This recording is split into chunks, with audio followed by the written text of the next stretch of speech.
We'll do a roll call. Commissioner Furley? Here. Commissioner Basio? Here. Commissioner Khan? Here. Commissioner Higginbotham? Here. Commissioner Shivey? Here. Commissioner Vance? Here. Commissioner Pittman is here.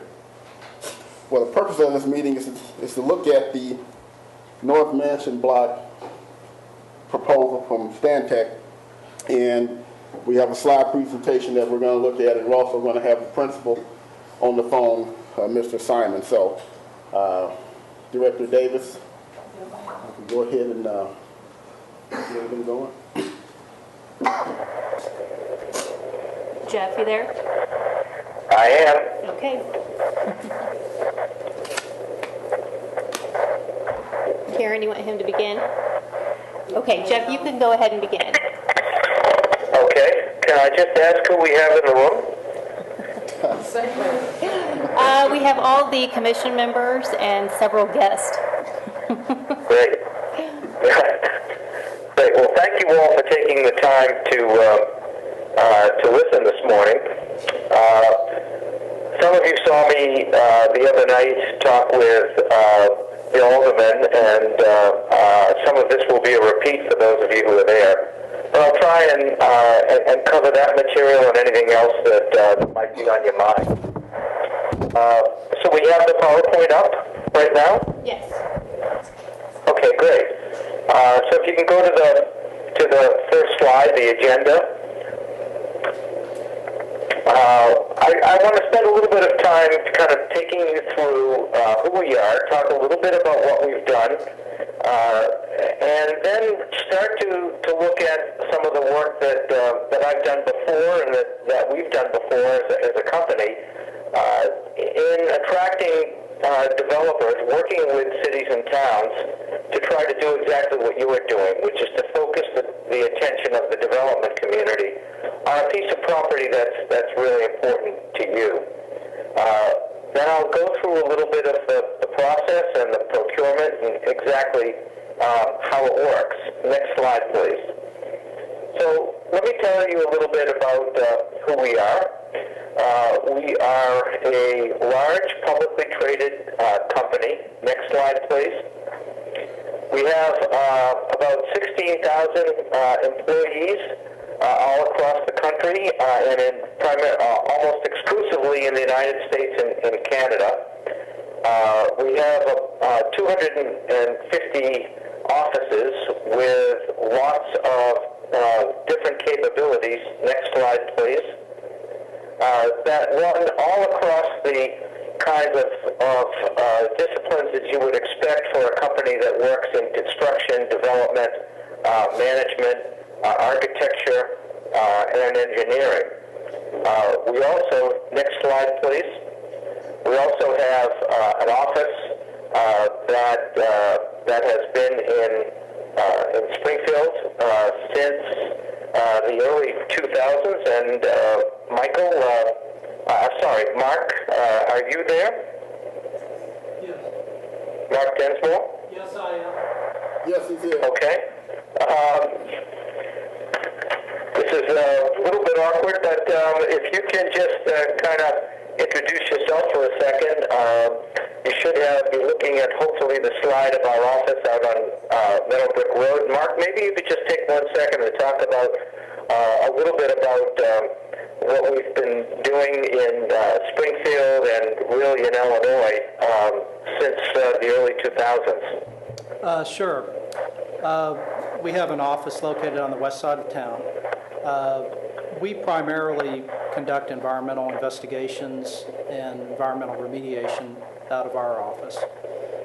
Although, as Jeffrey mentioned, we do have the capability to draw in expertise from all of the other standards. I can't really hear that, so when you're done, would somebody just let me know? Okay. Yes. We will do that. Thank you. And then we can also, at our office, host or embed other Stantec experts during key aspects of a certain project, be it urban development or some other aspect that requires a specialized technical expertise. Also in Illinois, there are 2 other Stantec offices. There's an office in Lombard, Illinois. Again, they do a lot of environmental work, similar to our office. And then in Chicago, there is an office, and they also do architectural design, and I think they do traffic study services for urban centers, and also brownfield actions from there. How long has the office been here? Well, our group has been here since the early 2000s. How many employees do you have in that office, you say? We have 5 employees that we can draw on locally that are right at this office. Yes, Debbie Rummer. There's Josh White. There's Justin Olson. There's Lawrence Taylor. And he's actually lives in Peoria, but he's part of our local staff we can draw on. And then there's myself. I'm Mark Densmore. And all these people, with the exception of Lawrence Taylor, reside in Springfield? Correct. Well, there are some people that commute on a daily basis. They don't live exactly in city limits of Springfield. Josh White actually does commute.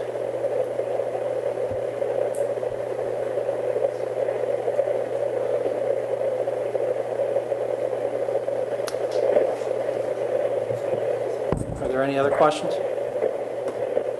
Thank you. Thanks. Okay, we're ready. Okay, great. Thank you. Next slide, please. So I'd like to talk a little bit about some of the projects that we've done that are very similar to our proposal to work with you in Springfield. Next slide, please. We've certainly worked in all different size cities, large cities and small cities and cities in between, but I want to talk specifically about a couple example in some of the smaller cities or the mid-sized cities. Next slide, please. Hopefully you're looking at a slide of Clemson, South Carolina. Clemson is a city of just over 14,000 people. This was a study that we did to attract a developer, and it was successful, and they're negotiating with the developer right now. Next slide, please. This slide is in Brockton, Massachusetts. That's a city of about 94,000 people. It's a planning study that we did for the downtown that is going to be used as the basis of attracting the development community to Brockton, and will lead to the kinds of developer solicitations and RFPs that we're talking about. Next slide, please. This slide is in Delhi, Ohio. Delhi is a city of just under 30,000 people, 29,500 people. This is also a planning study that is in process for downtown that is being used for 2 purposes. One is to really organize the downtown, the future of the downtown in a way that will meet the aspirational goals of Delhi. But the second is exactly what we're talking about with you, to take that planning work and use it for the development community. I'll show you a couple of photos next of projects that we've done this kind of work for that have gotten built. Next slide, please. This slide is in Danvers, Massachusetts. Danvers is a city of 26,500 people, roughly. And this is a project that we did a developer solicitation for that resulted in a residential and mixed-use development. Next slide, please. This slide is a project in Cambridge, Massachusetts. Cambridge is a city next to Boston of 107,000 people.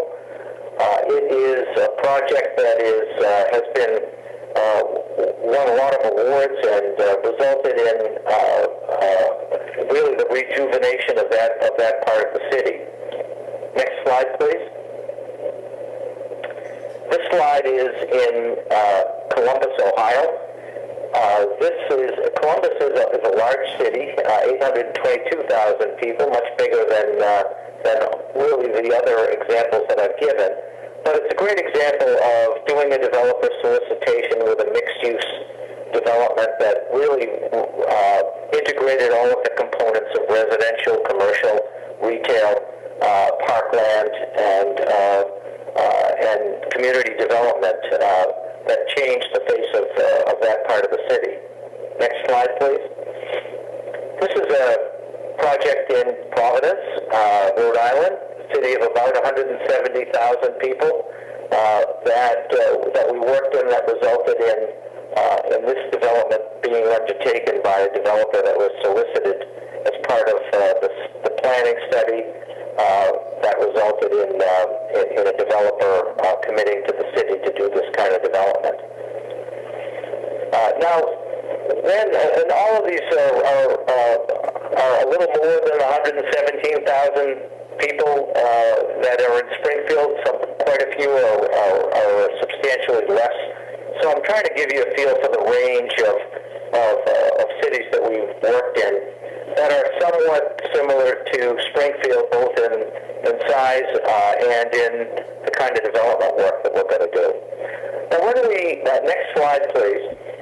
When we talk about doing this kind of work, the issue becomes not just what we want to see and what we want to have built, but the real issue is how do we really attract people to the downtown, and who do we want to attract, and how do we actually develop a built environment to do that? Next slide, please. So we start by really thinking through who we want to try to attract downtown.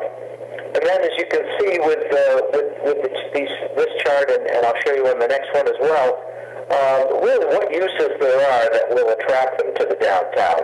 Next slide, please. And so it results in putting together and weaving together, and the reason I like this slide is because it really starts to talk about how you weave together a plan that integrates office housing, in this instance hotel and retail and cultural uses, all to try to provide a vibrant, enlivened, 24-hour environment in a downtown. And of course the goal, next slide please, is really to strengthen the economy, to try to build the kind of long-term stability that will result in the aspirational goals of the city being met, not just for today and tomorrow, but over the long term. Next slide, please. This really will be the result of a lot of the work that is being done and has been done. Next slide, please. And you've certainly laid the groundwork with the studies that have been done. I particularly was taken in the Springfield Downtown Inc. study with the issue of that I just talked about, with it, which is just the goal of attracting people downtown. It's a very creative report. It's not just a study, which I like the fact that it wasn't just a study, but it really provided a market study and a business development plan, and really a blueprint for getting downtown. Next slide, please. You had the housing study, which talked about the fact that there hasn't been a tremendous amount of growth, but it pointed out a really interesting thing to me, which is this really low vacancy rate, which showed that there is a market for a certain type of residential development right downtown, and part of what we need to do is to be able to identify that market. Next slide, please. And looking through the Capitol Avenue reconstruction study, and next slide, please, the SDAT report, which I also found really interesting, particularly in the focus on sustainable development. There was a lot of information, a lot of studies that's already been done, and for somebody like me coming into this kind of an assignment, that's a great situation to have, because we don't have to replicate any of the work that's been done. I particularly liked one of the quotes from the SDAT report, which said, quote, "Most importantly, to continue the redevelopment momentum and to ensure its sustainability, Springfield needs a plan to create the appropriate mix of livable, residential spaces in the central district and capture the demographics who would like to live there." I thought that integrating all four of these studies and some of the others that Karen has told me about, you've really laid the groundwork for a lot of success.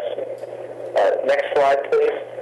So now let me talk to a little bit of the goals of the process and what we're going to do. Next slide, please. I've done quite a few of these developer procurements. This is just some of the ones that I've done in the last year and a half. They varied in use from residential and commercial and retail and all kinds of different uses, but they all had some common goals. Next slide, please. The bottom line on all of this is to look at the process and say, how do we attract a qualified, competent developer? How do we get the support of the public behind the goals that we're trying to achieve? And particularly, next slide, please, for the North Mansion block, how do we really create that vibrant urban location that will make a long-term contribution to the downtown environment? In order to do this, it's really important that we have the right partner. Next slide, please. And to have the right partner being the developer who gets selected, it's that combination of experience and financial capacity, and someone who can really take the vision of the downtown community in Springfield and work to that aspirational goal.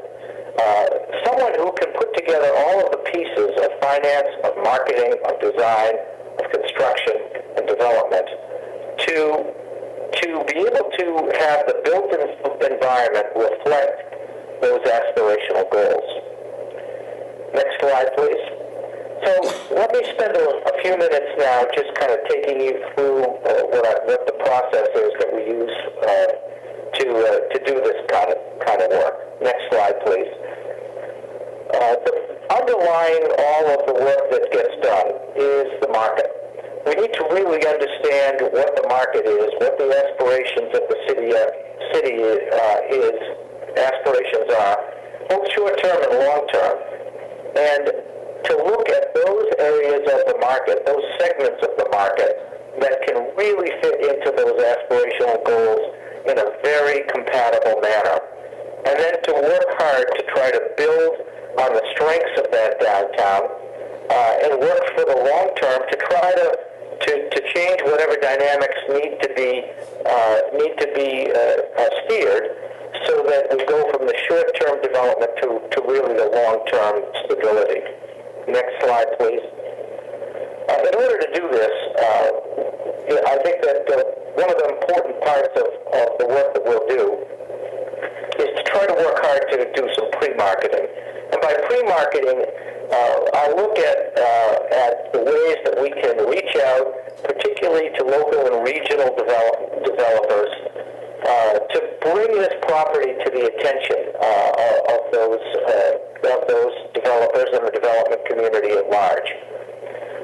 The goal being to have as many high-quality proposals for the North Mansion block as we can get. Next slide, please. In order to do that, and we need to be able to make sure that we minimize the developer's risks by providing as much information as we possibly can. What developers really hate is unknowns. What they really like is a community that is well organized and understands its goals and what it's trying to do and presents those goals in a well-organized, professional manner. That gives them the certainty of process and the certainty of market and cooperation. That lets them come into a community and work with that community in a very collaborative, professional manner. Next slide, please. In order to do that, we recognize the fact that the city of Springfield has had a process where you advertised for letters of interest. We talked a little bit about that at the meeting the other night, and I understand that you've received 7 letters of interest.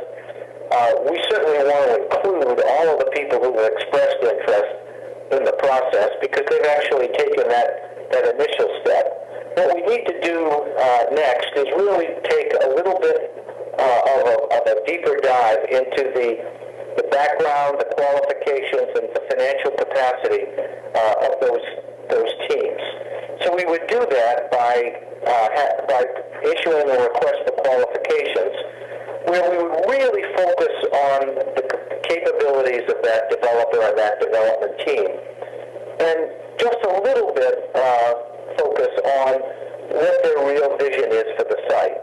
In the next step, the request for proposals, we would qualify a certain number of the developers who had responded both to the letters of interest and the request for qualifications, and spend the time looking at what their vision is for the site, how well they have really understood what the city wants to get to happen on the site, and how their design reflects that, how the massing reflects that, the kinds of finance that they bring to the table, and the team that they bring to the table.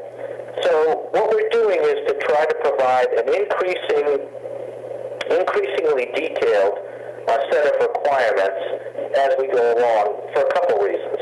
One is that we want to make sure that we get as wide a net as we possibly can to get the best proposals that we possibly can.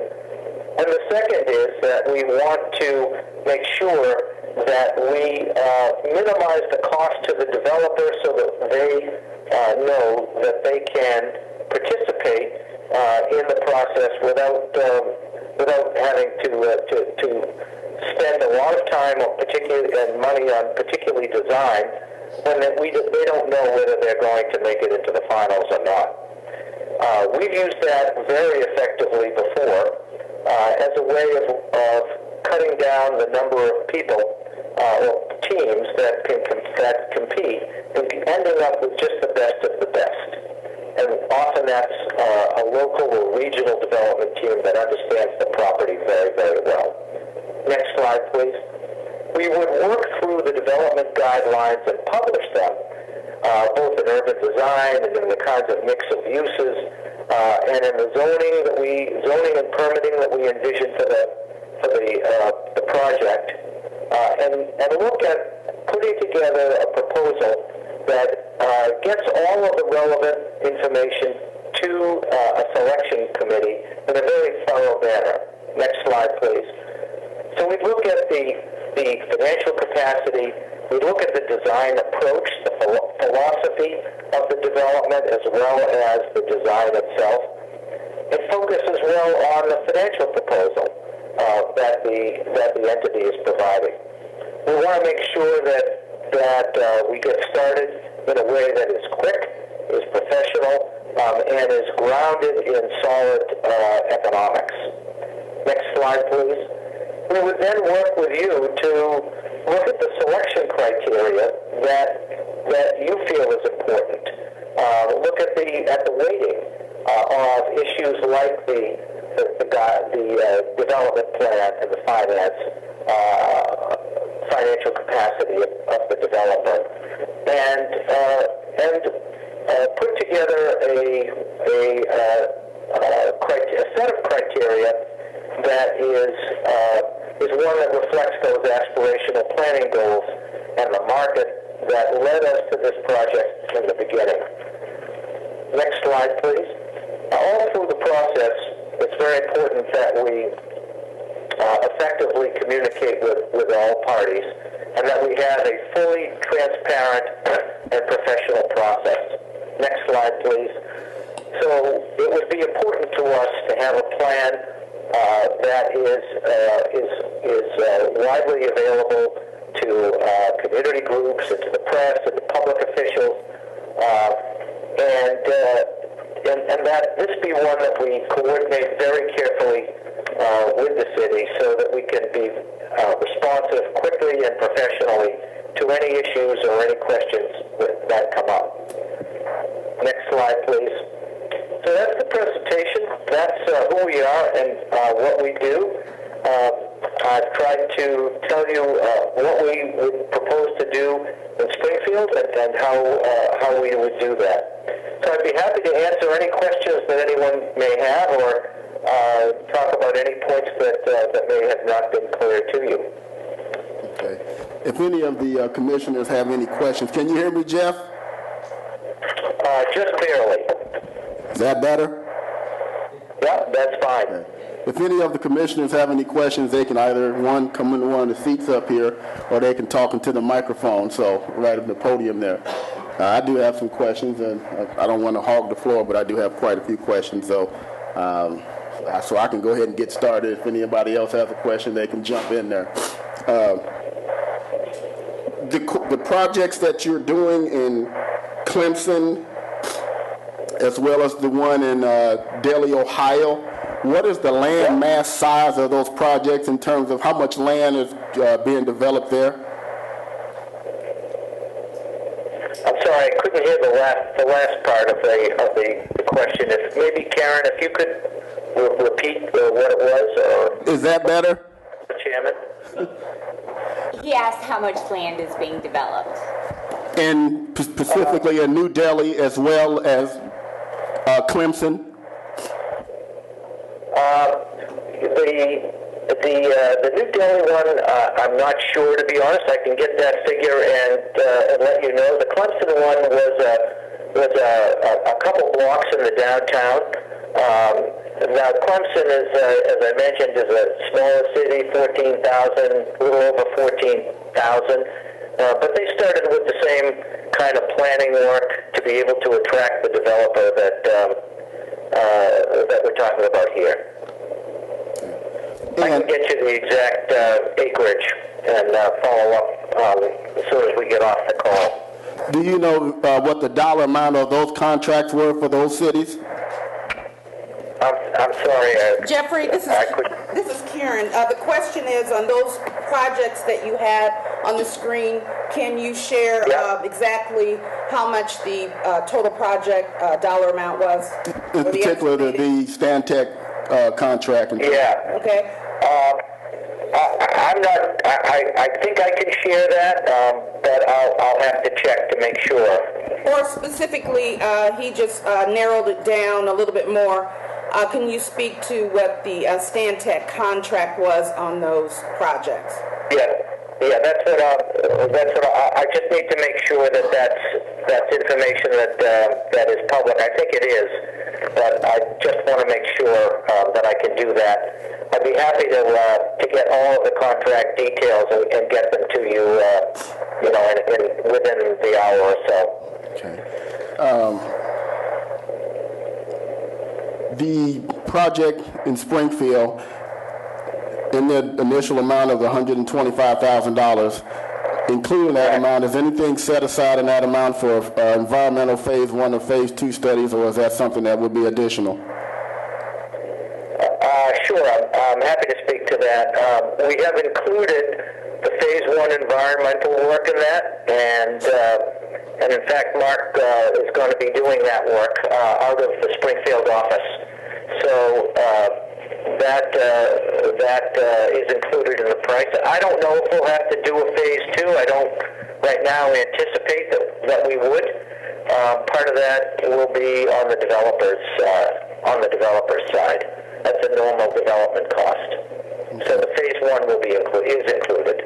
Is that something that, in terms of knowing that we're getting the best bang for our buck, do you know what's been earmarked in terms for that, or is that something that could possibly be bid out for other individuals could actually have a shot at that also?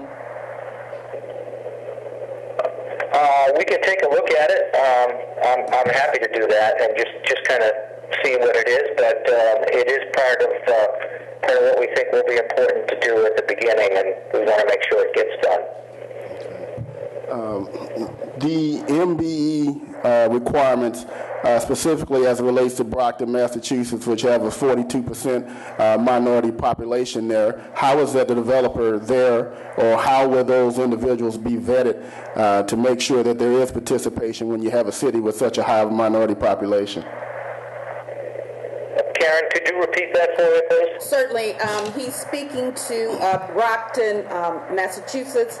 There's a 42% minority population there, and so his question is, in terms of this project and what you'll put together for the RFP, how were the minority contractors vetted in that particular project, and how do you see that happening here in Springfield? Sure. So we have a process where we work through generally the certifying authorities on minority contractors to be able to be certified MBEs, women-owned or veteran-owned companies, and look to each state's certifying entity to make sure that the contractors have been properly vetted that way. I don't know if the city has its own process, but we typically use the one that the state has. Does he have any idea of what range of project size that he anticipates this will be in Springfield? Jeffrey, the question is, do you have any estimate from what you've seen thus far about the total project amount of the project in Springfield in dollars? No, I know that there's been a figure of $30 million that I heard the other night. I think that it will really depend on what ends up being proposed and what the city is willing to entertain.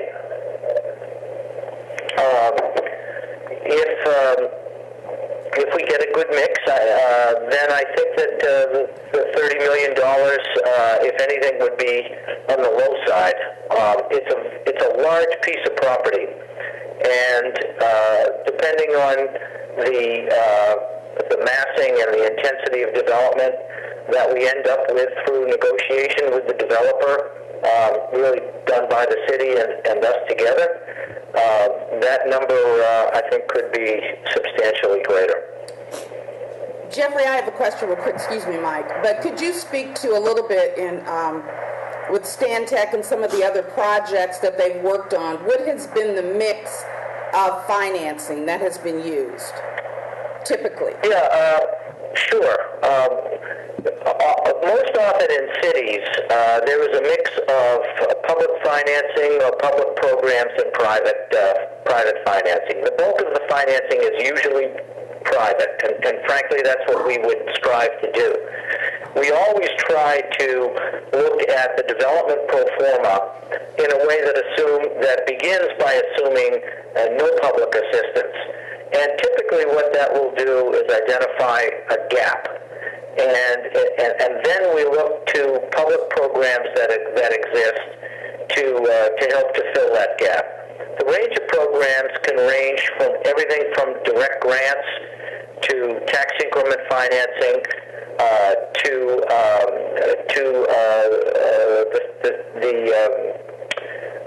the sale of tax credits for historic renovation, depending on the project. Now, I know there's no historic renovation on this one, but but in general, we look to blend all of those programs so that we have a very complete and effective financing vehicle.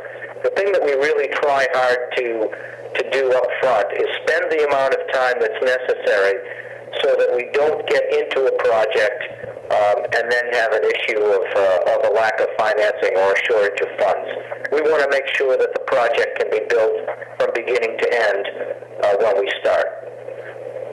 Karen, on average, what percentage ends up being public finance on these projects? Just general average. Well, you know, it kind of depends. He did mention new markets tax credits, but each funding source would have kind of a different percentage amount.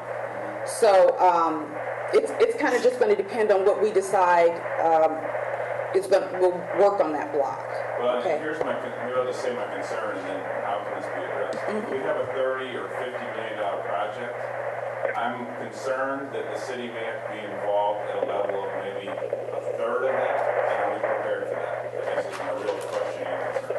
Absolutely. And actually, that's something that we've been researching internally is from the municipality standpoint, how much we can leverage that. We have talked thus far just about TIF financing, but we've had conversations too with some of our financial institutions that have CDCs, and we were talking about new markets tax credits. And then also, we do have an allocation of $11 million of bond cap that in years past we've kind of given that to, I think it's the city of Aurora for assist program throughout the state, and we're certainly looking at that to see if in fact that's another way that we can leverage the municipality.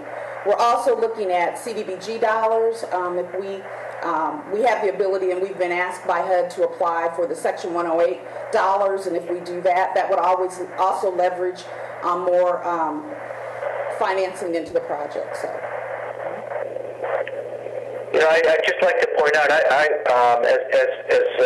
I know you know, Karen, I've been in government 3 times over the last 30 or so years, and gone back and forth between government and the private sector.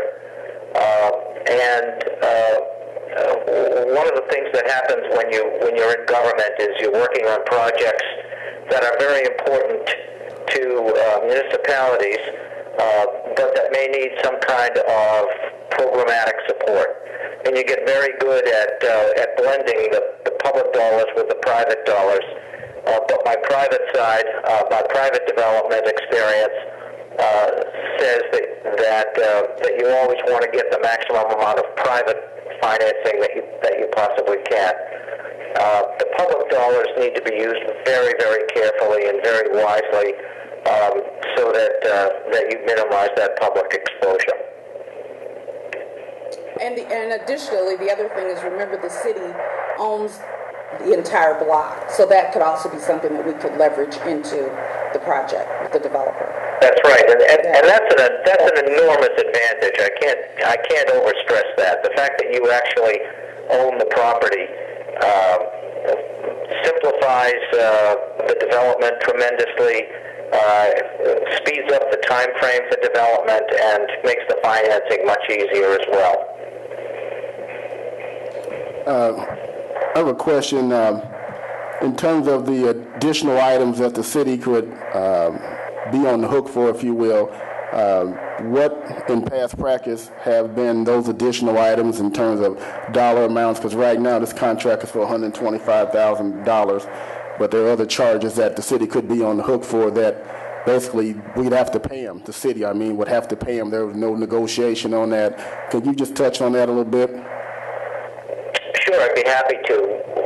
We've done the best job that we can in estimating all of the costs that would be necessary to undertake this assignment. The only time that there would be additional costs, which we generally call third-party costs, are instances where we would sit down with the city, and the city may come to us and ask for some additional piece of information. Or we might say that say to the city it would be good to have some additional piece of information, and talk about what that is, and we would decide whether it's something that was critical to the project or not. And if so, then that would be an additional third-party cost. But nothing gets done without the city approving. And frankly, in an assignment like this, I don't anticipate that there would be much of that. I honestly can't think of much of anything in the absence of some unknown site condition or something like that might come up that we would have to explore. But we've done a pretty thorough job thinking through all of the eventualities, and I don't anticipate that would be a very significant issue. Let me also... But again, I just want to stress that nothing gets spent unless the city approves in advance. But Mike, let me also speak to additional costs. With all those different funding sources that we've talked about, whether it was new market tax credits or whether it was, using those bond cap dollars or whatever, those are public dollars that the city can leverage to create some pots of funding. Each pot of funding comes with additional costs, and usually that's leveraged by the developer, and he includes that in his overall proposal to us. Speaking of the developer too, and the particular teams that are assembled by the developer, and so let me get this straight: will the final plans or the blueprints, will that be produced by the developer and his team, or are you guys doing the plans on that, or? Jeffrey, the question is, in terms of the final plans for the project, will Stantec produce those designs, or will that be the responsibility of the individual developer? That's the developer's responsibility. One other point I'd like to make is that one of the things that we will put into the request for proposals is that we will require the developers to fund a third-party cost account that will be held by the city and will be used to defer any third-party expenses that may come up after the developer is selected, but before the developer has signed agreements with the city. That's something that I've done on every one of that list of developer procurements that I showed you a few minutes ago, and that protects the city from unanticipated expenses and puts it onto the developer. Karen, when it comes time for the selection of the developer, it seemed the first meeting you mentioned that we would like Stantec to be heavily involved in the selection of the developer. I'm curious as to how much power Stantec has in that selection, how much the city has, who will make that decision? Actually, that would be the city would make the decision. They will just make recommendations based on the items that they had listed here on the PowerPoint in terms of the different things that they'll look at, past history, financially, how they're going to do the project, their balance sheet, etc. They will just make a recommendation. And then the city will go from there. And actually, Mr. Zirkle just came in the room, and so some of that will be, they may make a recommendation, and here's 3 developers, for instance, and then it would be turned over to city legal to really start doing that negotiation to get the best deal from whatever developer that we can get. I just have a couple of more questions, Jeff. In that there have been, 4 studies that have been done already, and a lot of the information is readily available where you don't have to go in and reinvent the wheel. The dollar amount of $125,000, was that negotiated, or was that just a price that was thrown out there, or could we get a reduction in that amount since quite a few of the work, initial groundwork has already been done? Actually, I can speak to that. That is a huge reduction because that was not their initial cost. We got it reduced down to this fee. So, okay. Is your question to reduce it down more? Yeah, and what's there? Okay. And the reason I say that, I just looked up here in New Delhi, the initial contract amount was $130,000, but yet the New Delhi officials asked if it could be dropped to $100,000, and they dropped to $30,000, which is almost 25% of the initial cost. So that's the reason I asked that question.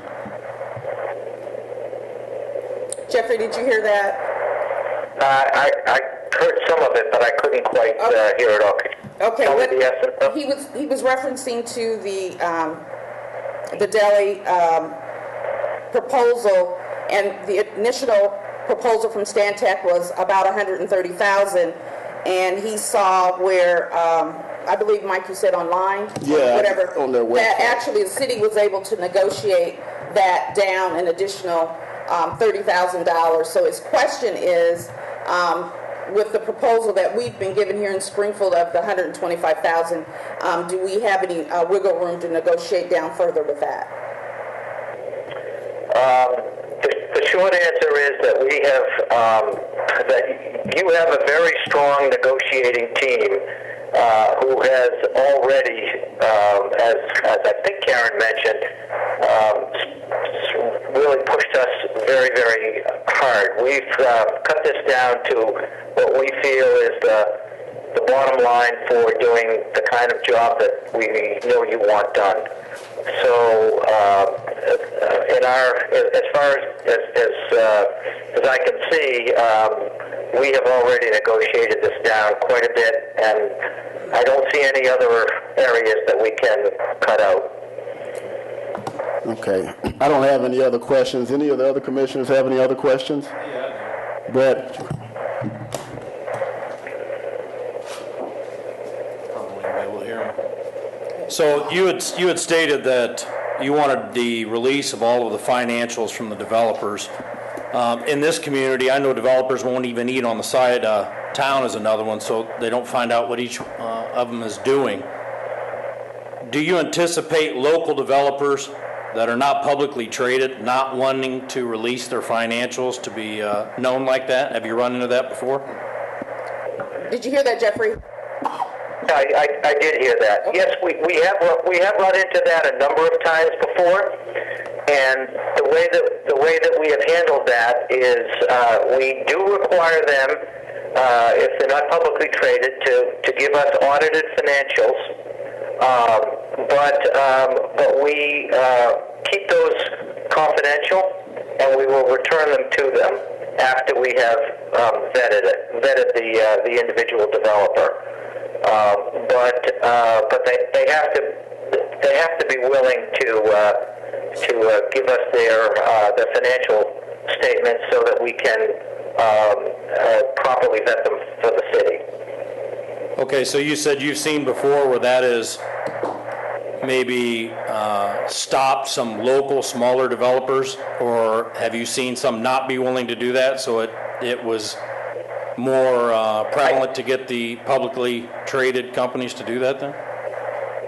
Yeah, the publicly traded companies are the easiest ones because all of that information is available readily. The private companies can be difficult sometimes, but there is. Let me start again. If a developer is not willing to be vetted from a financial point of view, then we would not recommend that the city go with them. They are going to be your partner for a long time in this development, and you have every right to know exactly who your partner is and what their financial strength is. Okay, and I have another question.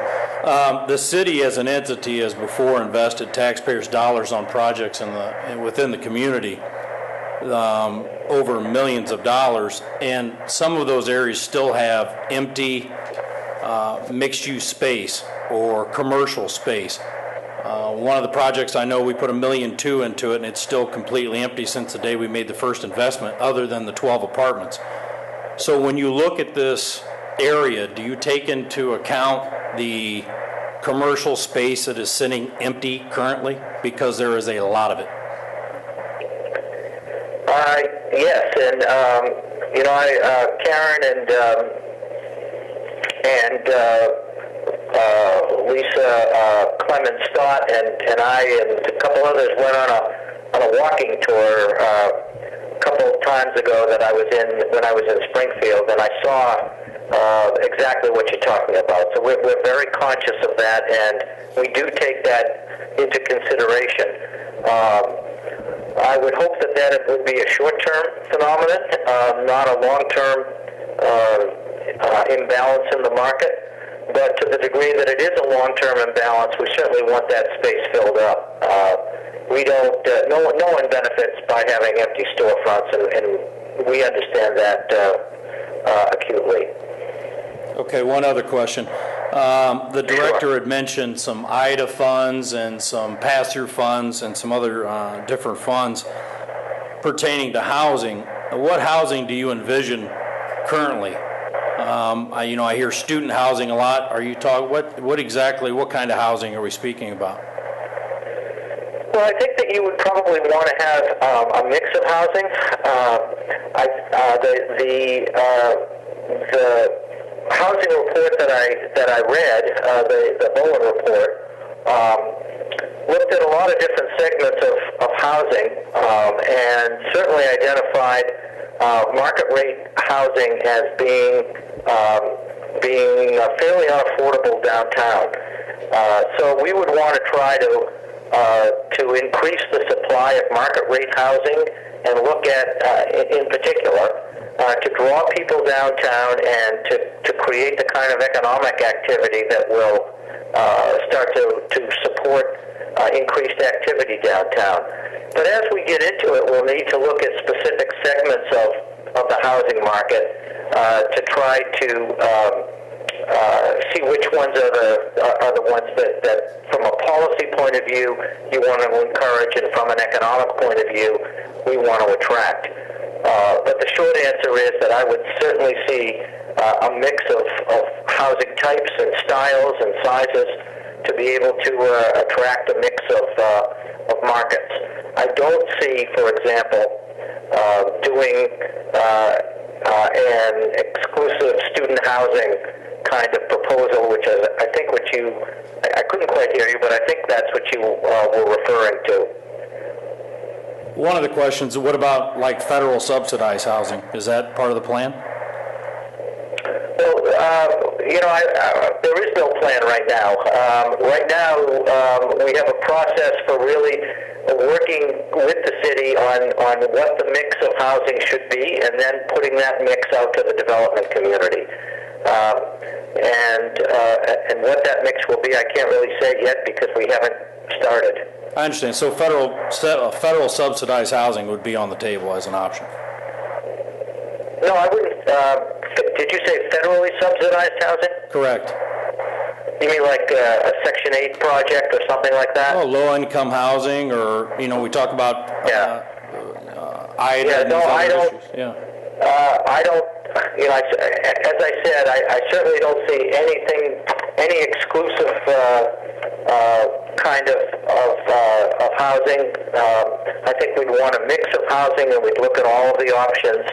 But it's really the city's determination as to what it wants to do here. I mean, the decision maker in this instance is not Stantec; it's the city. And we are here to reflect the mix of housing and the goals that the city establishes, and to help get the best developer that we can to implement that policy decision of what the city would like to see in housing types downtown.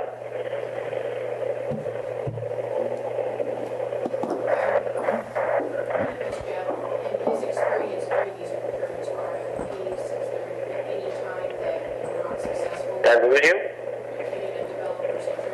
Just a second. I was hearing all the question.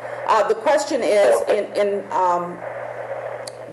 your experience and the history of doing these type of RFPs, has there ever been a time when you've been unsuccessful in getting developers after you go through this process? Let me think.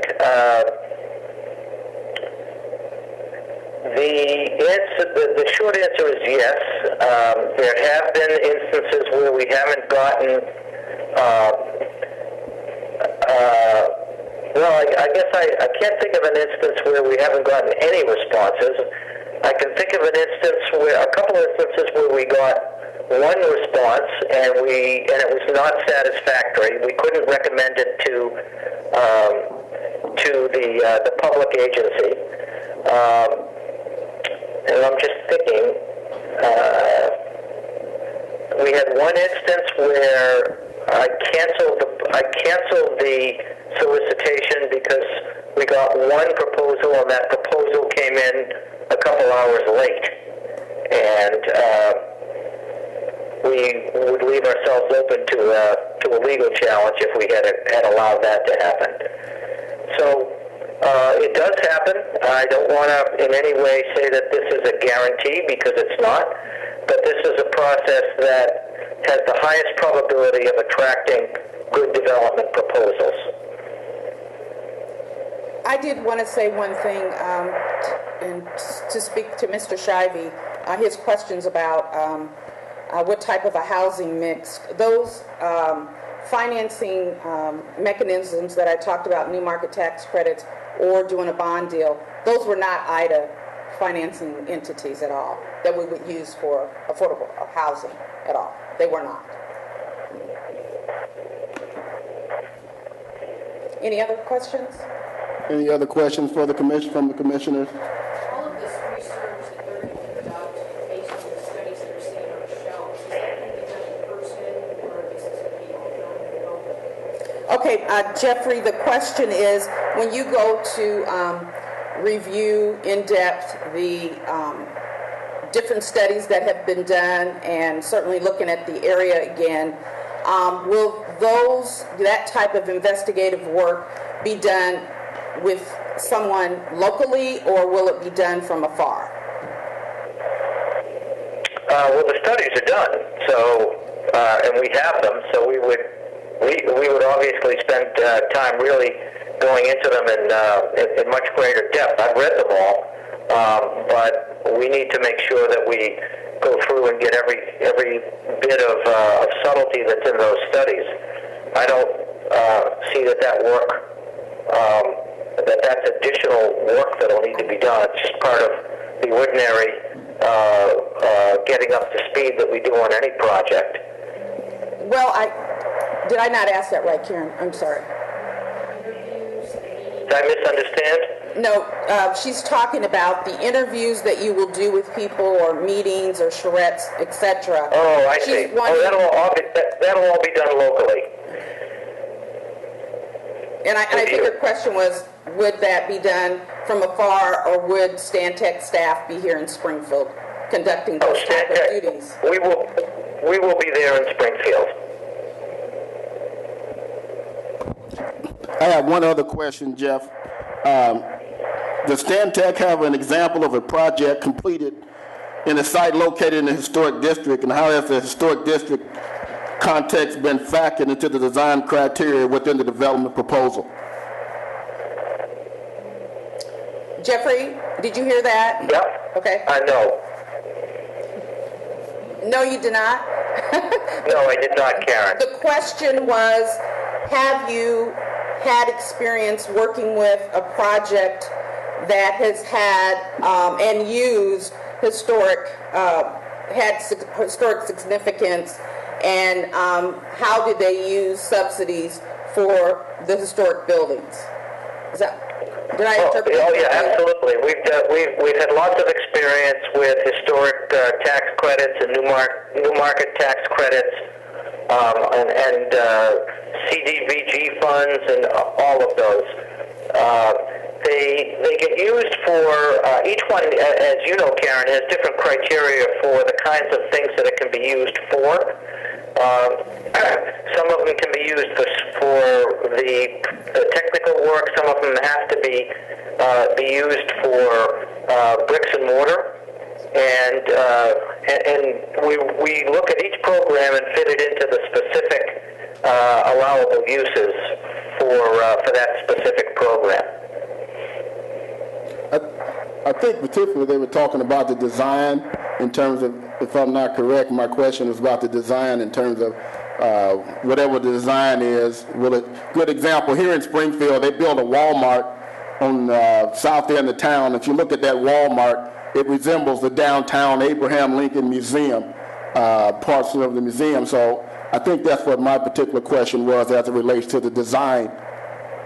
Is it going to blend in the fabric? Exactly. They're asking, Yeah. will it blend into the fabric of what is, in the downtown area or surrounding the Y block? I mean, absolutely. I would just reiterate that all of the decisions are locally made decisions. We will do the best that we possibly can to have a good, solid variety of choices for the city. But issues of design, issues of compatibility with the local architecture, for example, and the context of the downtown, those are issues that will be made at the local level. And we'll have a full opportunity to have those reviewed by both the city and members of the public before any recommendation on our part is made. But I'd go back to what Karen said before. Our role is to recommend. Our role is not to decide. And we will make a recommendation based on our best judgment of what is in the interest of the city, but the decision on what's in the best interest of the city, as opposed to the recommendation, will be made by the city. We got one more question. I just want to make a state fact that there is a historic building on this property. Every effort should be made to try to preserve it and incorporate it into the development. Jeff made a comment earlier that there were no historic structures on this site. I just want to state that. Jeffrey, it was a statement that there is a historic building on the site, the YWCA, and that we should work towards trying to use everything at our disposal to keep that building. That was the comment. And then it was also a response to you when you said that there were no historic buildings on the site. Yes, that's true. I should have mentioned that Y building. That's my mistake, and I apologize for that. I've seen the building, as you know, Karen, and walked around it, and I should have realized that, and I misspoke. Okay. Apologize for that. The mayor's going to talk right now, Jeffrey. Yeah, Okay. we've had this conversation with Director Mark Mahoney, and I asked for a tour of that because that was our consideration. But he basically stated that the facility is in really grave disrepair. It's a danger even going in there. The roof's opened up, bricks are falling on the property around it, and there's asbestos issues, and it's been stripped out. So actually I asked Director Mahoney to get a proposal regarding demolition and determining what that cost would be. But at that point in time, it was determined that it would be beyond the repair phase. And that's a shame because 2 years ago, my husband and I came forward, told him that we, at our expense, try to secure the roof to watertight that building so that it wouldn't continue to go into disrepair. So it's a true shame. It was a perfect shame. Trying to preserve it. Well, that's pre me coming into office, but we can talk to Director Mahoney about it, but that was his report to me just about 2 months ago.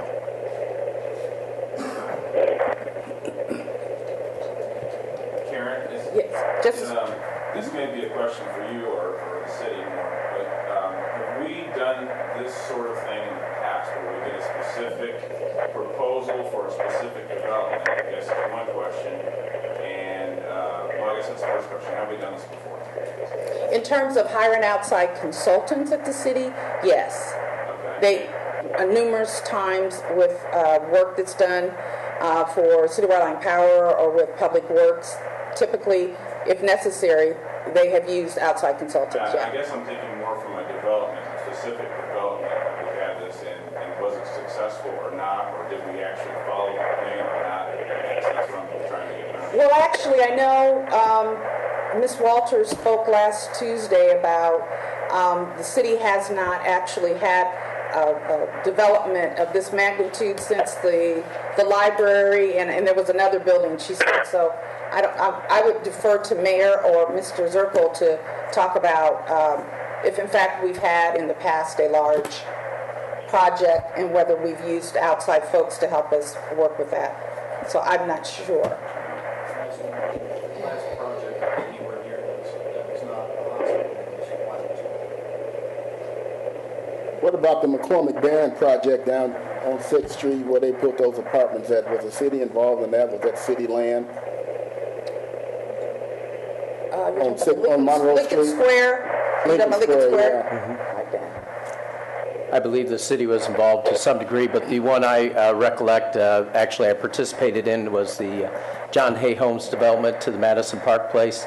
A group out of Boston was hired to do a charrette, a similar type process, and what you have there is probably a model for doing that type of development. As you could see, John Hay Homes was a barrack-style supported housing, and it's transformed into a mixed-use housing subdivision, which would be the envy of any area of Springfield. So that's where having someone like Stantec coming in to help with that process really holds its weight. But the last project that we did have some entity from the outside coming in, to my knowledge, was John Hay Homes transformation to the Madison Park Place.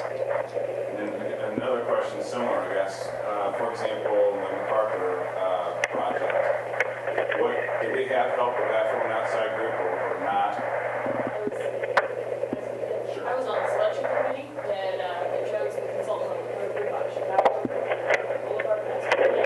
I was also part of the group that selected the consultant for this program, which has neither of those were for specific developments. It was more master planning for the entire area, but I would argue we got our money's worth out of both of those, and I hope we can continue to implement the plan. So. But they don't have an office like economic development staff. They do it in-house. I mean, in both cases, it was volunteer groups and we hired outside consultants and we felt that professional expertise. I have one last question, Jeffrey, if you will. In these cities that you've worked with, can you hear me? I think so. I'm going to have to stand on the table so I can. Okay. In those cities where you've worked, you've done these particular plans, primarily Brockton and some others, have those cities had a city planner also in terms of on their staff? Jeffrey, his question is, in some of the slides that you showed us of the other cities where you've worked, on staff, did those cities have urban planners on staff? So Providence, Brockton, Danvers, Cambridge, Columbus, they all had planners, or I should say, an economic development entity. Delhi and Clemson, I'm not sure. Those were David Dixon's projects, and I can check and let you know. I would assume that there was someone there who they worked with, but I can find out and confirm that. But the rest I know did have some planning or economic development entity that we worked with. I'd be interested in getting Mr. Simon's input on what he thinks the timing is, given our constraints on the restoration of the TIF, whether it's feasible to achieve that. Jeffrey, the question is, they would like to get your take on the timeline and your opinion about that, and taking into consideration that we have a TIF that's going to expire in December of 2016. Sure. We hope to be able to get started on this as soon as the approval is received. We would anticipate that in the middle of December and primarily in the beginning of January, we would really organize our efforts and start to put together the request for qualifications. We would want to make sure that we meet with the city and spend enough time with local entities, do the kind of outreach that we've talked about, to put together a description of what the city really is looking for in this development. We would then, through the winter, put out the request for qualifications. Before we put anything out, we would sit down and we've discussed with Director Davis coming and doing a meeting with some of the stakeholders to go over the draft of a request before we put it out. And we would then move right into the request itself, vetting those, and creating a short list of developers who would get the full request for proposals. I would hope that would be done through the middle of the winter and into the early part of the spring, and that we would have a selection made in that spring time frame. We would then sit down with you, and as Karen mentioned, we would work with your city legal department to make sure that the commitments that the developer represented that he or she would make would be reflected in the legal agreements. That would probably take a couple months to get that all squared away, and I would anticipate that developer would immediately, in the late spring or early summer, go through the permitting process that the city has for developments of this type. Really, at that point, it switches to the city and to the developer to deal with the approval of the developer's plans by the city. The developer will then try to line up their financing, and will have to deal with any of the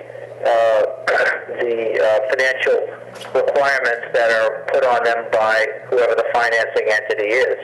If there are any of the public programs that are required in the way that we've spoken, we'll have to deal with the timelines that those have when they occur, but we just don't know at this point. So I would anticipate that that's really what the timeline would be. I understand that you have the expiring TIF, and we certainly don't want to lose the ability to deal with that or to deal with any of the future TIF requirements that you might have. Does that answer the question that was asked, Karen?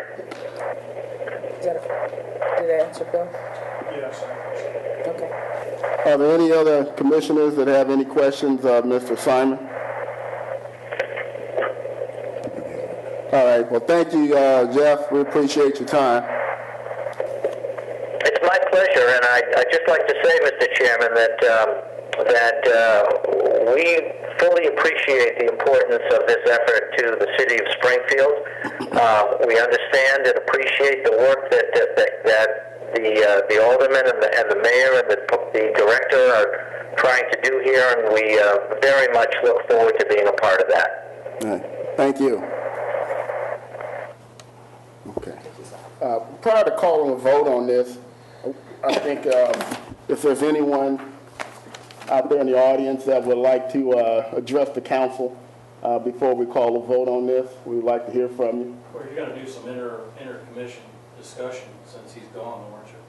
I mean, we're going to have inter-discussion. Yeah, let's roll. We should, because we haven't really. Okay, let's roll then. Any comments? Discussion? I've got one. You know, I'm torn on this, but one of my biggest things, you know, first of all, I just give my perspective on a few things.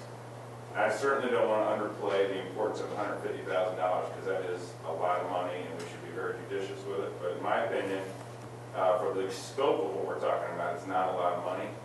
So I don't mean that to anybody to think that I don't think 150,000 is a lot of money. So from my perspective, that doesn't concern me. The thing I'm concerned about is the magnitude of the project that I'm hearing, and I'm fine spending $150,000 to go through this process. And if the folks at the city that are going to execute this feel this is important, I certainly don't want to force something on the people that are going to try to execute this. When they're telling us that this is important, I feel like, then, okay, if this is what you think you need to do to make this happen, then I somewhat support that. However, any vote that I'd have in favor of this would have to be attached to, this is a huge project, and any developer, I have a hard time just seeing the financial sense of this from a developer's perspective. They have to make money, and there's no developer's going to go into this out of the goodness of their heart. And I'm just afraid that, have we really looked at how much the city is going to have to put into this? And if we're talking about a $30 million project, I think we're talking about $10 million or more, I don't know, maybe more, of hard cash from the city in some form or fashion. And before we go spend this $150,000, I would like to know the city is committed at that level, and maybe more. Maybe it's $20 million, because he's talking about a project of being north of 30. I think it's silly for us to spend the money if we're not committed that heavily as a city. And then the next question to me is, whose decision is that? It's the taxpayers of the city of Springfield, is my guess. So I guess that's my biggest concern. Again, I'm going to be a little bit in favor of the concept of the study if the city can answer that question to me and say, yes, if it's 20, if it's 30 million, we're that committed, and we think the taxpayers will support it. Now, that's a very complicated yes answer, I know, from the city, but that's what I would want to know, because I'd hate to just go and have the study, have it come back to us, and then we learn that developers are not interested unless the city puts in $15 or $20 million. Hello? Uh-huh. Yes. Mm-hmm. Tell them I'll move my car in a minute. Yes, we were done. Yeah. Okay, all right. Okay. All right, bye-bye. I think on to Mark's comment, my last question with the timing, I don't like to be pessimistic, but it sounded like his response led me to believe that the option is done in time to leverage the TIF funds for the TIF expires or somewhere between. Well, actually, as long as we have the money allocated by December of 2016, then it's okay when it expires. We have to have it allocated. How long did time we allocate that money and construction doesn't start, or they don't spend the money in 12 months? Is there a time limit? No, actually, there's not. We have a number of projects in that are ongoing right now that we don't anticipate that they're going to be finished by December of 2016 either. So as long as we have the money allocated. But do we even have money? There is a line item on the budget for the Y block at $1 million. Mm-hmm. Excuse me. And that was allocated for demolition and remediation. Right.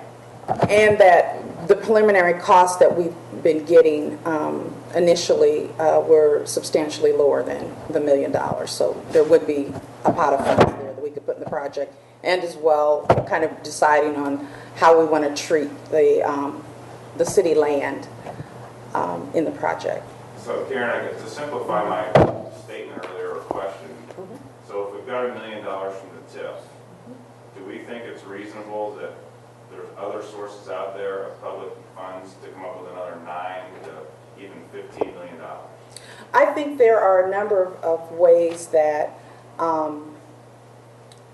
we can not only leverage internally the dollars that we have, like when I talked about the Section 108 dollars, that's $5 million. We're looking to create the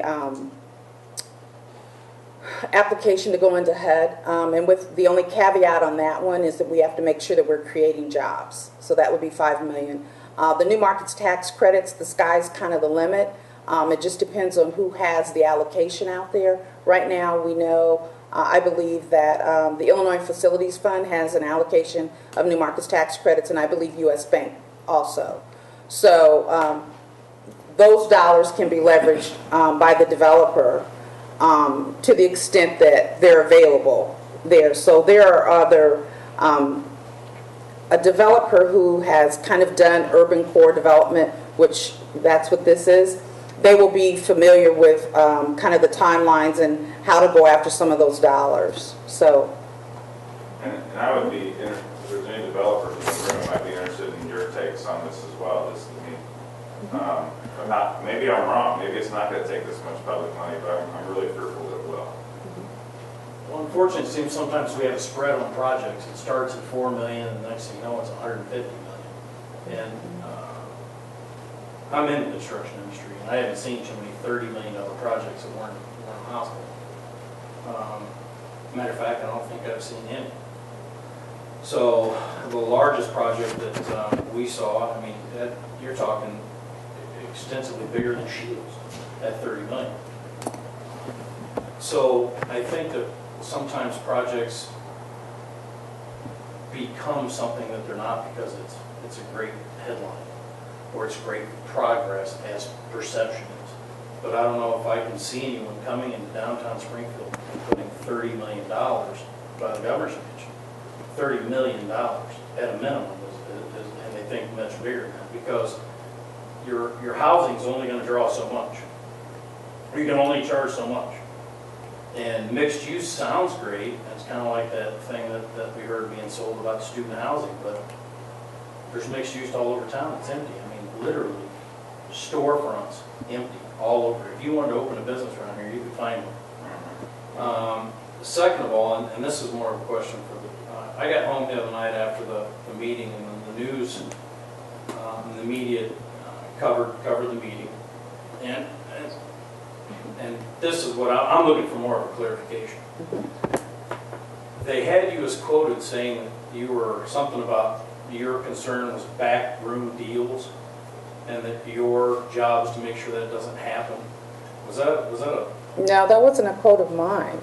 It has always been my intent to just make sure that we get a developer who's going to do something that's creative and something that's needed in the downtown area. Okay. Yeah. Because that's why I was surprised when somebody mentioned that, because it surprised me because that wasn't discussed at the meeting. All right, my second thing is, and this is just me, my perception is you've got an economic development department within the city. You got a payroll without benefits of $600,000. Just a payroll, yearly payroll, $600,000. That's not including benefits. State benefits, about $850. I envision the economic development department coming up and soliciting developers, going through and vetting those developers, coming to this commission and looking at, say, 4 or 5 different projects, and hey, here's what our plan is, and then taking that to the city council and then letting those elected officials decide what they want to invest that money in. I never really envisioned bringing someone in to do that other than economic development. And this is the first time I've seen that, to where, and as you said, we've seen it with some other entities, but that's not a municipality. And that's a homeowners association or whatever it is, but on a municipality with an internal economic development department, I would have anticipated, and what I thought was going to happen, which actually did happen, we put it out for interest. You got 7 individuals interested, and I don't know, I only knew of one, maybe 2 of the 7. I don't know who the other 5 were. And one's somebody that our organization's dealt with somewhere else. And that's kind of what I envisioned. Then they would come in and say, here's what we have, what is the overall goal that we have, rather than paying someone to come in and do that. And that's what surprised me, and that's what I can't get my head around. Because I would anticipate, and I think it's been stated that if that doesn't happen, if this doesn't get approved, that's what will happen, correct? I didn't state that. But I mean, I assume that either, if this doesn't get approved, it's got to go somewhere. So it's got to be done through economic development.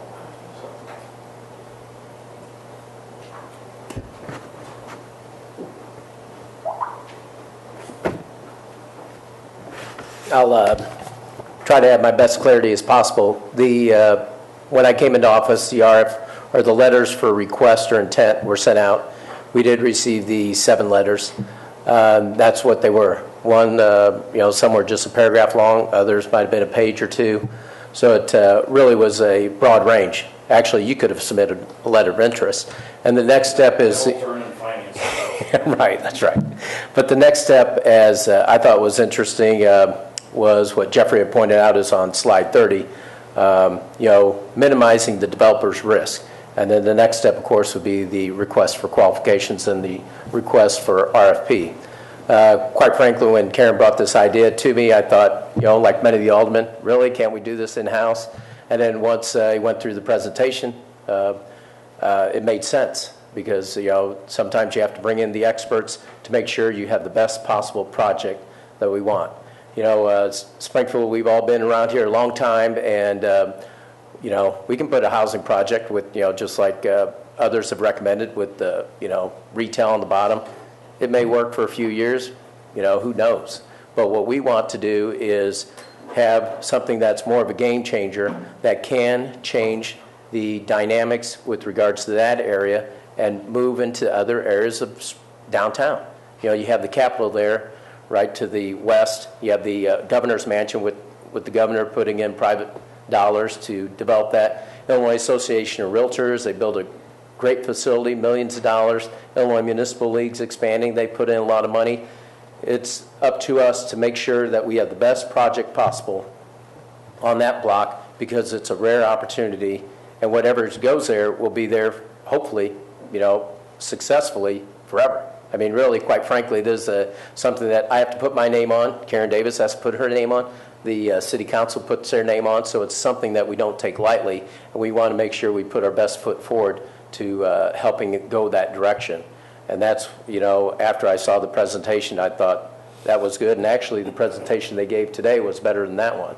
Originally, the amount came in, I think it was over $200,000. I think it's closer to $300,000. Yes. We got them down because we wanted them to focus on studies that have already been done, gleaning the information from those studies. We don't have to reinvent the wheel, reduce the timeline so we can have it a developer vetted and, construction as soon as possible. So we did whittle that down as much as possible, and that's where we're at today. But with regards to the other proposals, we would reach out to those individuals as well as others. And then the next step would be, of course, the request for qualifications. With regards to, if this doesn't happen, I know some people came to me and said, well, we have other local people that can do this. Well, not like Stantec does. And if that's the case, I said, well, if this doesn't go, we'll just do it in-house because I've done RFPs, but it's been on the banking side of things. We can do that. We can send out, requests and, we can get what we get, but it's not going to be the level that Stantec can deliver. And Karen has previous experience in St. Louis, worked on projects with them, so, I rely on her opinion. That's why I put her in economic development. She knows more about that than I do. But what we want, regardless, is the best project possible. And we will vet people inside Springfield and outside Springfield to see what will be the best project coming forward. Well, to add on to the mayor's comments and what I said previously, I come to this a little biased because I have been involved in the selection of 2 different consultants, both in the MacArthur area and now the Enos Park area. And I think planning is extremely important. And there's been a lot of heated debate in the last year or so during the last election about whether or not we need a city planner. But regardless of your opinion on that, the fact is we don't have a city planner. Nothing against the folks in economic development who are doing fine work, but that's not their job. They are not urban planners. They're on more the economic side of things. And I think blending is extremely important. The larger the project, the more important it is to go into it with a plan and not just take whatever you get. So I echo Mark's sentiments. I mean, $125,000, $150,000 is a lot of money, but whether you're talking about a $30 million project or a $10 million project, that's a small investment to make sure you get it right. I have a question, Mark. From your previous statements on the questions you asked when it came to the city's buy-in on this, if you go by the presentation, and we don't know that yet because that would take a lot. It's got a lot of moving parts to it. So, are you willing today to approve and send it to the city council with a stamp of approval from this commission, recommending it without knowing it? Well, based on my comments, I would want to know that the city is 100% prepared to fund the gap, and that the taxpayers are willing. But obviously, we can't do that today. No, we probably, I guess we can't. I don't know how, I just don't know at what level Karen and the mayor and city, I don't know what level they have thought this through. And I guess one of my questions is, are you prepared for that? Because it's going to come to a big gap. And so, yeah, I guess if I'm answering your question, I need to know that before I can vote yes to. And I have one more question for you, since the banker. So, Okay. Yeah. hey, I get the labor stamp, so you get the banker Right. stamp. I see this as, and what I've seen in development, developers, I just don't know how many local developers, how many people within this community are going to be willing to open up all of their financials to an agency and say, here it is.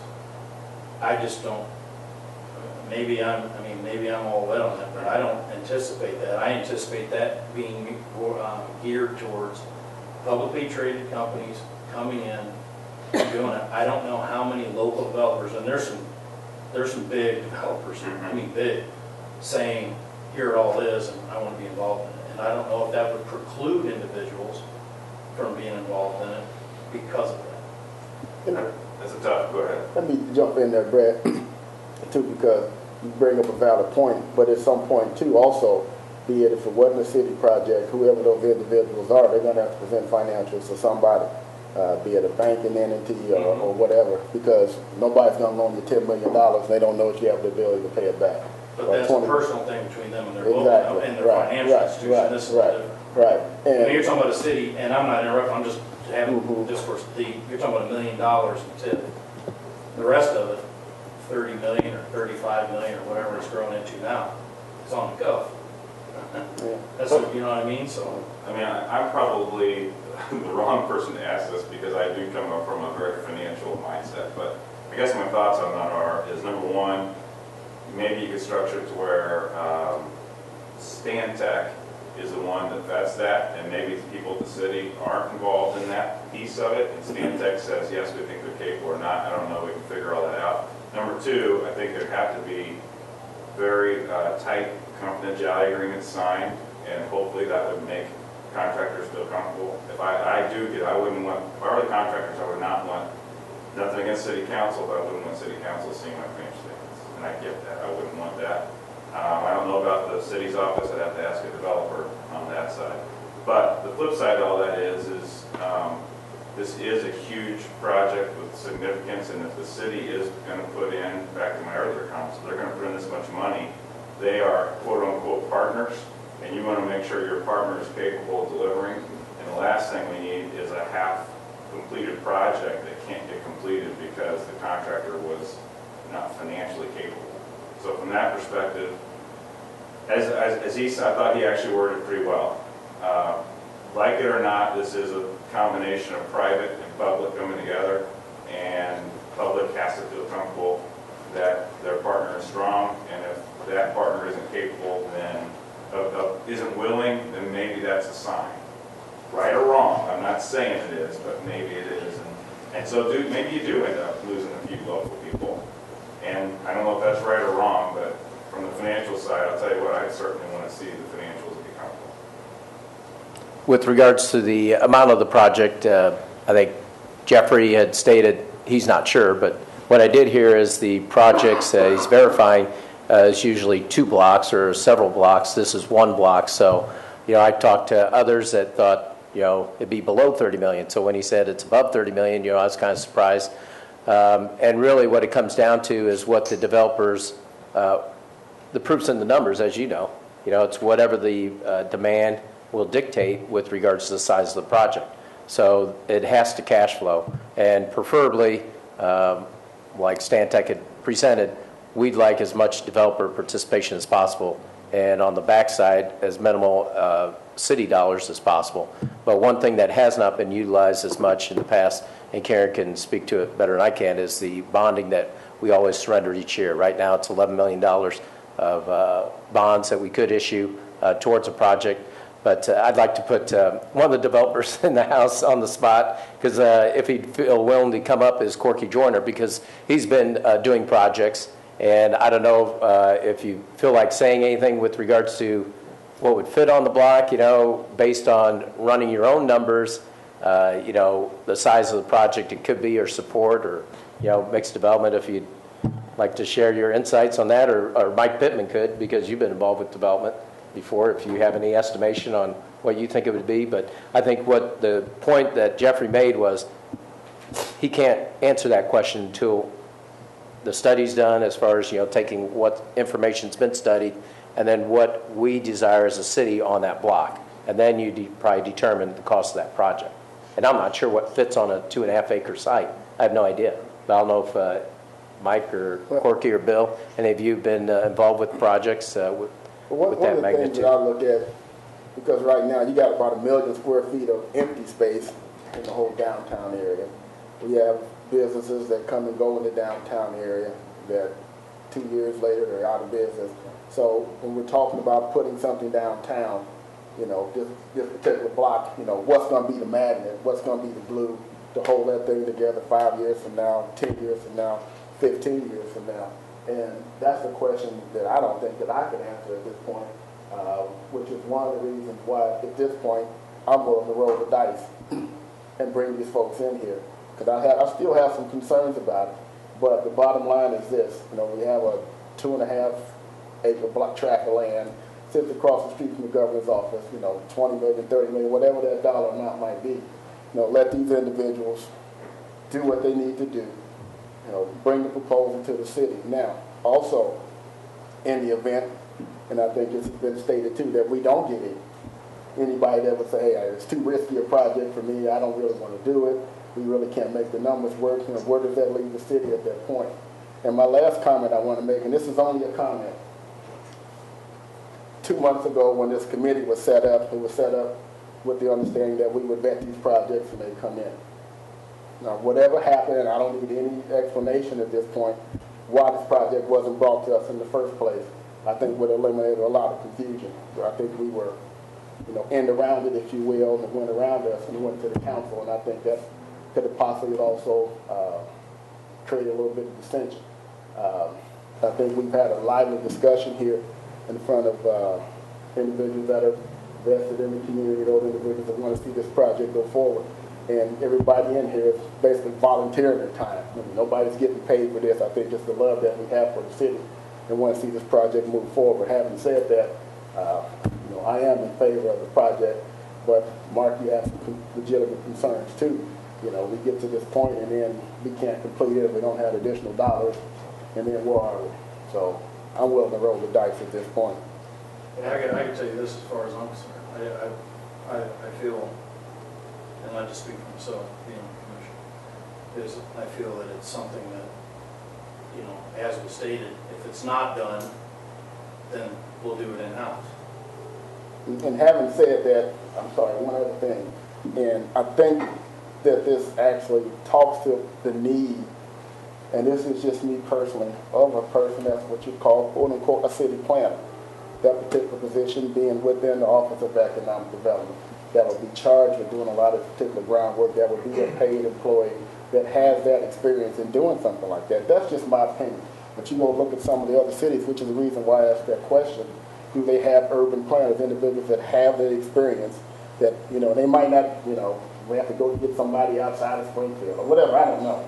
But to have a person that could answer to the city, that's a paid employee, that would do a lot of this information that we're talking about paying somebody to do right now, you know, and that's just my opinion in terms of having a person or a position like that, and maybe that's that's a discussion that's, outside of here, but I just want to at least put that on the table and make it be a matter of record also too, so.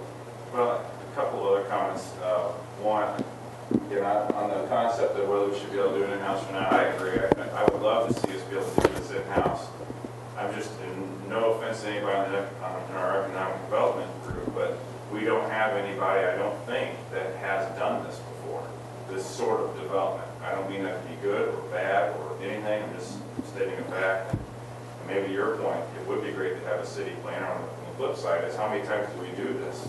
Like once every 8 years or something, so maybe it isn't bad to bring in people to do it all over the country. So from that perspective, I guess my opinion is that I'm okay bringing in the consultants. I just hate loosely spending $30,000 if we're not ready to do what we know is going to be on the back end, which brings me to the second point. Is my guess is if you have talked to these developers, you're going to find that if the level of the construction that they're going to propose, my guess is going to be very permanent style construction, which maybe it ought to be. So I'm talking steel buildings, I'm talking, stuff that's meant to be built for 40 years type of buildings. And looking at it from those pictures, that's what it looked like. Well, that's a significantly higher cost of construction than what many other quote-unquote apartment complexes are and so forth. And I think that's probably what you're after, is a really solid building, a nice looking building, something that's going to be there for a long time.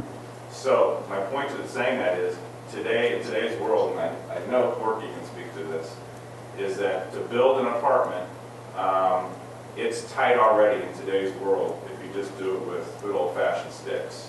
When you talk about doing it with the cost of construction we're talking about, that's what I'm just telling you right now. I just know for a fact. It's already tight to build it the way it is. Cash flow wise, you add probably twice the cost of construction, I'm guessing. It's going to take 30–40% of public funds to make it work. And it just is. And maybe Bill can speak to that. You might be able to speak to that. So as long as we're going in eyes wide open, that's what I want to make sure we are, because I'm just telling you right now, we're going to get on the back side of this, and we're all going to look at each other and say, where's the other 20 million? To kind of address your comments on the city needing to step up, I agree with what you're saying, but it may not be as large of a jump as you're thinking.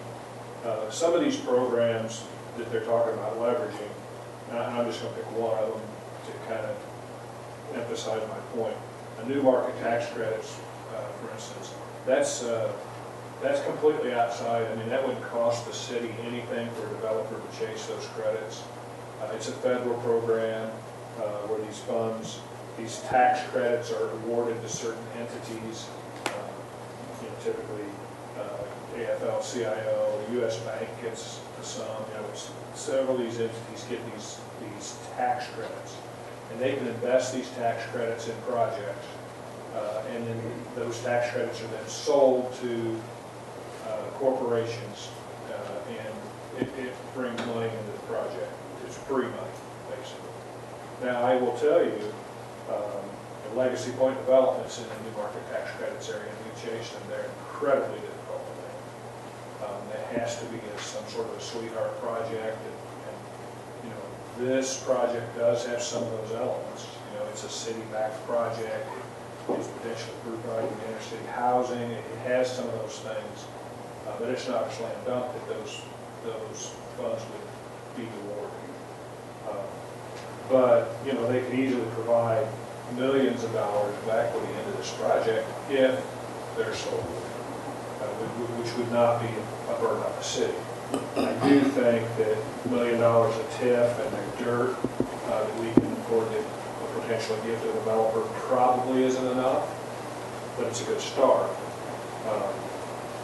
Hopefully we could hit on one or two of these other funding mechanisms that would be successful for the eventual developer, and the project could work. Like with anything, it's not a guarantee. We're still a long ways from breaking ground. One other question. Did you see this project being all done at one time, or could it be done in phases?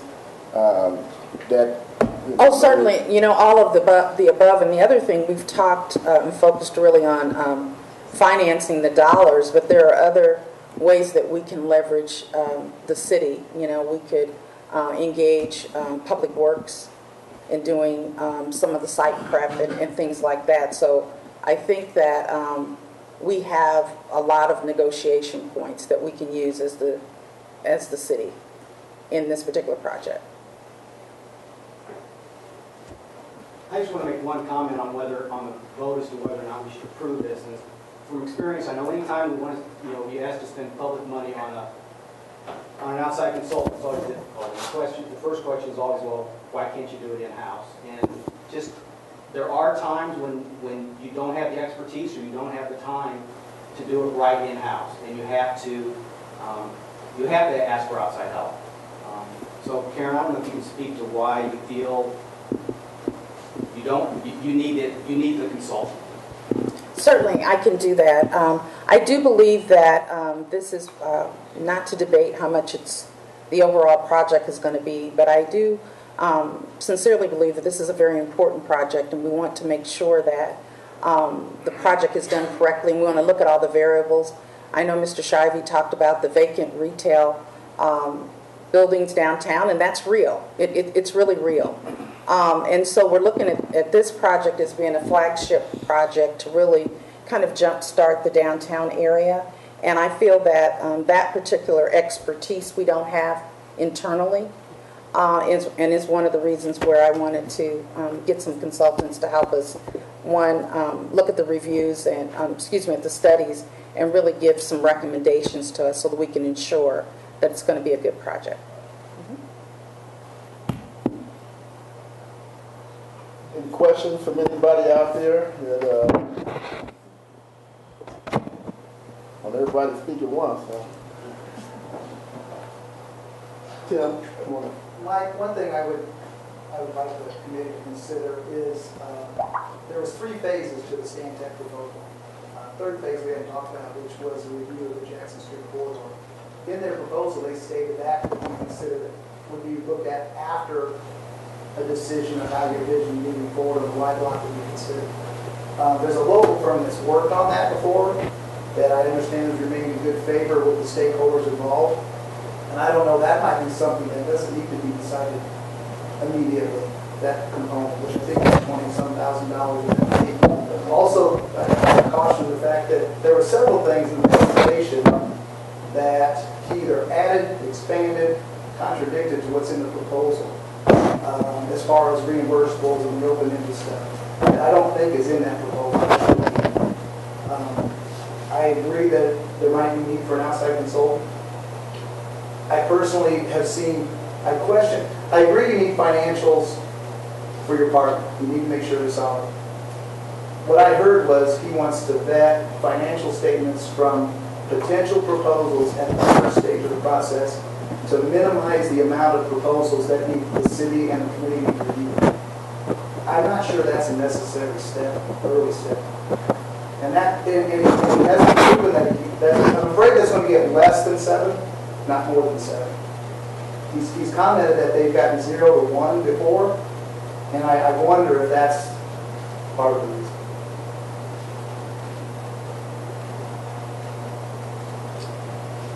And I think that's a great point. And I don't know how flexible they are on that, Karen, but it'd sure be nice to not completely, scare away people at the very beginning. But at the same time, you also don't want to lead people too far down that path without knowing that they can get to the finish line.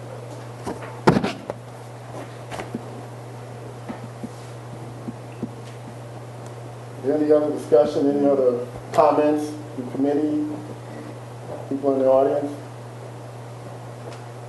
Yes, sir. We put together a meaningful proposal from the developer's standpoint. It's going to take a tremendous amount of energy, effort, and money because they're going to have to hire design professionals to do sketches and plans and elevations and that kind of thing. And I think if they're led down the road thinking that you might be a candidate, and then when it comes time to financials, they're not, and then they could be a bad situation.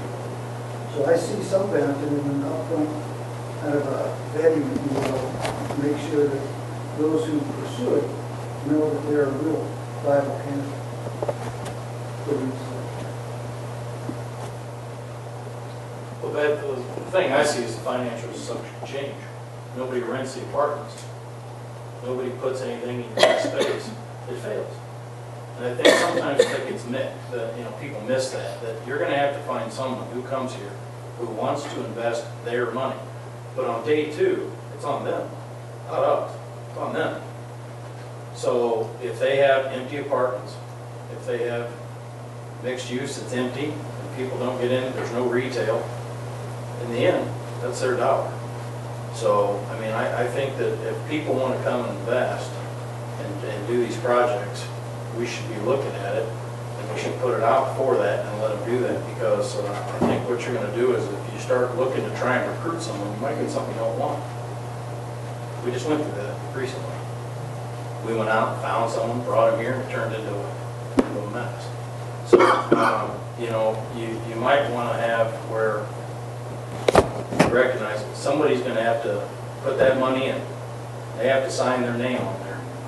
And then they have to rent those apartments or get those students in there who do those different things. And I just don't see, I don't see that being a $30 million project. I think that's for the big pop and confetti and all of that. I don't think it's realistic. And I don't know of a lot of projects in downtown Springfield that have been all that successful. So if you look at a lot of those things, it's a tough market. It's a tough market. It's a very tough market. Lisa, you have a question? Over the weekend, I talked to a couple different developers, and definitely George Digis is one that thinks that it could be more than 30. He's done projects like this, and he thinks it could be. And I'd also like to remind the commission that we do have studies that show that the housing will not be a problem. We're at 99% capacity, and this would be huge. As Jeffrey indicated, I walked around downtown with them, and right away we have pockets of greatness, but that we don't have a cohesive strategy. And in my discussions with them, they were very cognizant of whatever goes on that block needs to infuse the rest of the downtown. I mean, DSI is going to be working on those vacancies very hard over the next year. So I feel like, they brought things to the table they understand, and I also think that taking that time, I understand the feasibility issue of the financials, but I think that Stantec will help us figure out what is viable, and we will know that answer before the RFQ hits the street. So he said it could be over 30. Is he going to be one of the first proposals? I don't know. I guess it depends on how it's structured. Well, I think that's the gauge on everybody's got an opinion. When he signs his name and actually put in a proposal, we'll know. Over the weekend, an opportunity to talk to a publicly traded developer from northern Illinois and southern Illinois. And I said, in theory, 2.5-acre site, what could be done? Could we have a 30 to 40 million? Potentially, in theory, we could have one. Then we discussed what Springfield's market could bear in residential rent and in retail. You're looking at potentially $750 to $10.50 a square foot of empty space downtown. And you could buy a nice home for $300,000. Do you think that's feasible? And their comeback was, well, if there was a public-private partnership, it could be feasible. But at this time, I don't think with those numbers it would be. So my concern is, without having that partnership and the city on the hook for a substantial amount of investment into this as a partner, I'm not sure that we're going to attract that kind of development. I'm almost willing to say you're 99% sure you're not. And I hate to be that way, but I mean, I look at these projects all the time and I see the numbers, and I'm telling you, and I know what kind of cost of construction it's going to take that, but it sounds like you've got that figured out. Why do you say that you don't believe the city's going to have this investment? No. What I meant to say was, if the city can't come up with their money, then that's good. That's what I'm saying. It's going to require the subsidy if they're insignificant. And as long as everybody's comfortable with that, we just have to accept that. Any other discussion, any other questions? Okay, well, we're going to call for a vote, and it's probably going to be a vote where we probably want to raise our hands, and those that are in favor will count them, those that are against will count them. So Are you gonna have someone gonna make a motion to approve the proposal? Yeah. Mr. Chairman, which won't be you. Yeah. All right. And I know it ain't gonna be me. I'll make a So just motion. wait to see who that would be. I'll make a motion that we move this, You're the chairman, right? yeah. I'll make the motion. Okay, go ahead. So moved by Commissioner Higginbotham, is there a second? Second. Okay. All those in favor, raise your hand, we'll count them. Can I raise it halfway? Yeah, that's 4.5. We have Commissioner, If you put the money in. yeah. Commissioner Vance is in favor, Commissioner Higginbotham is in favor, Commissioner Basio is in favor, Commissioner Pittman is in favor, and Commissioner Furling, I'm sorry, is in favor. Those that are opposed, let the record show that Commissioner Shivey and Commissioner, man, I'm getting older now, Khan, I cannot remember, Khan, there were 5 votes for, 2 votes against.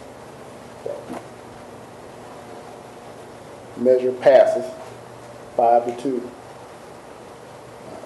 The next item on the agenda is the subcommittee of the commission. And Director Davis, would you? Certainly, and actually, this was something that we may have to table this. I wanted to talk with Mr. Zirkle prior to see if, in fact, we could have Mark Vance and Bill Furling to internally kind of help us vet projects before they come to this body and help us to put together some policies and procedures, not to take projects away from the committee because they will all come here, excuse me, but to help us with our internal review. And I did not get an opportunity to speak with Mr. Zirkle about that, so we may have to table that. He will probably have to look at that from a legal standpoint because this is an open meeting, the Open Meetings Act. So it's tabled? Okay. All right. I've never seen where you could do a subcommittee on a commission, do a subcommittee and bring in a recommendation without public comment, without being public, so I'd be surprised if we can. Public comments. Anybody else got anything they want to say?